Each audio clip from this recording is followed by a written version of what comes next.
गाजीपुर में ओम प्रकाश राजभर मर्दाहा ब्लॉक के पीपरनार गांव की राजभर बस्ती में राजा सुहेलदेव की घोड़े पर बैठी प्रतिमा का अनावरण करने पहुंचे थे, जहां उनके समर्थकों और कार्यकर्ताओं की भीड़ भी जुटी हुई थी।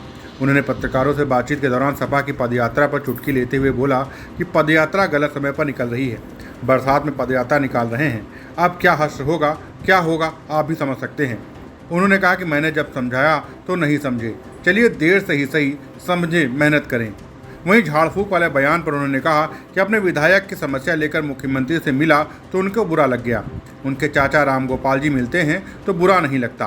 अमेरिका से पढ़े लिखे हैं और झाड़ फूक की बात कर रहे हैं तो ये हताशा दिखाता है। अखिलेश यादव यूपी के मुख्यमंत्री रह चुके हैं, क्या उनको पता नहीं है कि एमएलसी चुनाव में 30 साल की उम्र विधान परिषद प्रत्याशी होती है। 28 साल के प्रत्याशी उतारकर बीजेपी को अपने आप समर्थन कर रहे हैं। आप खुल के कहो ना कि भाजपा का समर्थन कर रहे हो। आज राजभर महाराजा सुहेलदेव जी की मूर्ति अनावरण के अवसर पर आज हम लोग पीपनार में आए हुए हैं। जो समाज अपना इतिहास नहीं जानता, अपने बुजुर्गों की कदर नहीं करता, वो समाज कभी तरक्की नहीं कर सकता। आज के 20 साल पहले कोई महाराजा सुहेलदेव जी को जानने वालों की संख्या भी 1% नहीं थी। आज पूरे देश में नहीं, पूरे दुनिया में महाराजा सुहेलदेव जी की चर्चा हो रही है। तो उनके मूर्ति उद्घाटन के अवसर पर हमने अपने मेहनत, परिश्रम, संघर्षों के बल पे 6 सीट जीता और जितवाया। जिन्होंने हमको सहयोग दिया, हम तो 6 जीत पाए। अगर आप गाजीपुर में देखें तो हम तो 2 जीते, लेकिन उनको 5 जितवाए। आजमगढ़ में हम 1 नहीं जीते, लेकिन उनको 10 जितवा दिए। अम्बेडकर नगर में हम 5 जितवा दिए। बलिया में हम 1 जीते, 4 उनको जितवा दिए। मऊ में हम 1 जीते, 2 उनको जितवा दिए। बस्ती में 1 हम जीते, 4 उनको जितवा दिए। इसी तरह आदान प्रदान करके हमारी अपनी ताकत का एहसास, जब हम बीजेपी के साथ थे तो बीजेपी 325 सीट जीती थी। जब वहाँ से हटे तो 273 पर आ गए। फिर जब इनके साथ आए तो ये 47 पे थे समाजवादी पार्टी। जब इनके साथ आए तो 125 पे आ गए। तो सबको इस बात का एहसास हो गया कि पूर्वांचल में अति पिछड़े, अति दलित के बल पे जो ओम प्रकाश राजभर लड़ाई लड़ रहे हैं, उनकी लड़ाई में ताकत है, दम है। देखिए 25 करोड़ आबादी है और पदयात्रा करना अलग बात है।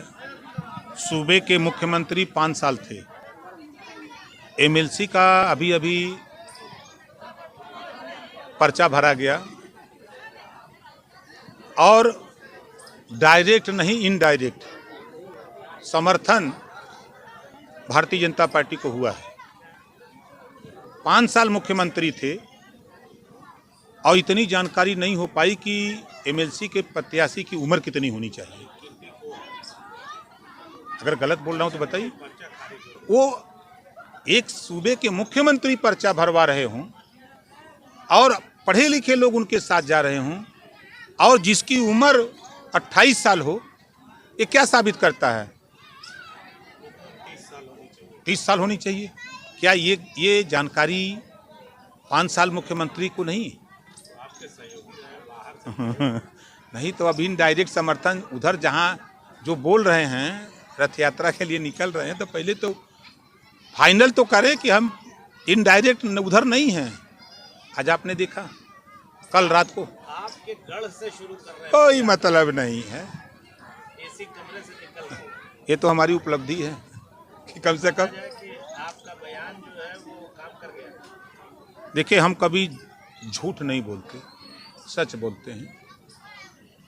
उदाहरण भी दिया कि एसी में बैठ के बस कांग्रेस ने राजनीति की, बसपा ने राजनीति की, कहाँ है? हम भी अगर एसी में बैठे रहें तो हम भी वहीं होंगे जहाँ कांग्रेस बसपा है।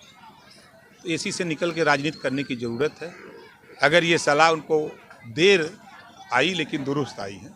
मेहनत करें, लेकिन खुल के रहें, काम करें।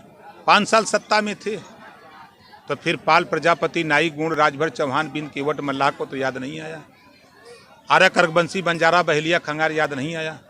गुण, खरवार याद नहीं आया। पासवान, दुसाद, धोबी, धरकार याद नहीं आया। जुल्हा, दुनिया, अंसारी, साईं, दर्जी, फकीर याद नहीं आया। आज फिर याद आ रहा। क्यों? जब 5 साल सत्ता में थे तो इनके लिए आपने क्या किया? अगर मैं उनको जगा रहा हूँ, उनको बोल रहा हूँ कि आपका भी अधिकार शिक्षा में है, आपका अधिकार रोजगार में है, आपका अधिकार नौकरी के लिए है, आप बेहतर करो, अपने लिए लड़ो। इस नाते सारे विपक्ष के लोग ओम प्रकाश राजभर के पीछे 20 दिन से पड़े हैं। तो हम उनसे पूछ रहे हैं कि क्यों पिरा रहा है, दर्द किस बात की हो रही। गाजीपुर से दस्तक टाइम्स के लिए आरिफ वारसी की रिपोर्ट। ताज़ा तरीन खबरों के लिए सब्सक्राइब करना ना भूलें दस्तक टाइम्स। बेल आइकन दबाकर पाएं देश विदेश की लेटेस्ट खबरों की नोटिफिकेशन।